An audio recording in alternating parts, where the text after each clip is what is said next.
మీ అందరికీ నమస్కారం. ఈ సినిమా ఫస్ట్ ఒప్పుకునేప్పుడు కథ విన్నప్పుడు నేను చాలా కథలు విన్నాను.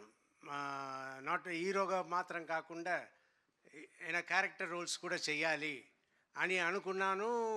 వచ్చే వాళ్ళ దగ్గర అందరిని అడుగుతూ ఉన్నాను. నాకు సరియైన సబ్జెక్ట్ రాలేదు. ఆఫ్టర్ 2 ఇయర్స్ 3 ఇయర్స్ తర్వాత నాకు అభిలాష్ గారు ఈ సబ్జెక్ట్ చెప్పారు.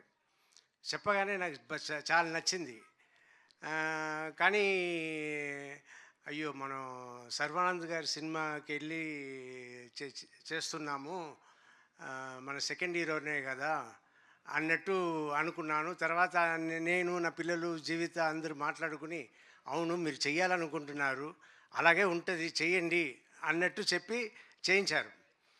చేయించిన తర్వాత నిన్న మొన్న నేను థియేటర్కి సినిమాకి వెళ్ళినప్పుడు అప్పుడు సార్ ఎప్పుడు సార్ మీ సినిమానే కనపడలేదు, ఎప్పుడో వస్తుంది సార్ అంటే, నెక్స్ట్ బైకర్ వస్తుంది చూడండి నా సినిమా బైకర్ అనగానే, సార్ సర్వానంద్ గారు ఫిల్మ్ కదా సార్ అన్నారు.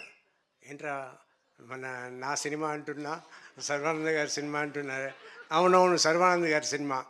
తర్వాత నేను చెప్పడం అంతా, సర్వానంద్ గారి సినిమాలో నేను ఉన్నాను, మీరు చూడండి థియేటర్లో అన్నట్టు నేను చెప్తూ ఉన్నా.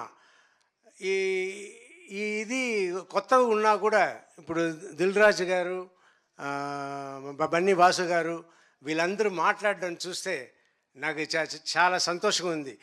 ఒక పక్క అయ్యో సెకండ్ లెవెల్కి వెళ్ళిపోయామే అన్నట్టు అనిపిస్తుంది. కానీ మా అమ్మాయిల ఒకటే అన్నారు, డాడీ అదంతా ఇంతకు ముందు డాడీ, ఇప్పుడంతా లేదు, అందరూ ఒకటే, సో మీరు సెకండ్ లెవెల్ థర్డ్ లెవెల్తో అనుకోవద్దు అని నా పిల్లలు అన్నారు. సో ఇప్పుడు నేను అడ్జస్ట్ అయిపోయాను. సో నేను మీ అందరికీ రిక్వెస్ట్ చేసేది ఏంటంటే, ఎక్కువ సినిమాలు నన్ను పెట్టుకోండి, మంచి క్యారెక్టర్ తీసుకురండి, I want to do. And Sarva గారి గురించి చెప్పాలి, very sweet person, very respectable person. చాలా అందుకే నేను షూటింగ్ చేస్తున్నప్పుడు కూడా నేను హీరోలాగా వాళ్ళ ట్రీట్మెంట్ కూడా సూపర్ ట్రీట్మెంట్, యూవీ క్రియేషన్స్. నేను ఒక హీరోలాగానే వెళ్ళాను, హీరోలాగానే వచ్చాను, ఆయనను ఒక హీరోలాగానే నన్ను చూసుకున్నారు. It's great, everything is great and waiting for the release April 3rd. Thank you. Thank you sir, thank you so much sir. కొడుకు హీరో అయితే తండ్రి కూడా హీరోనే సార్. Thank you so much. నా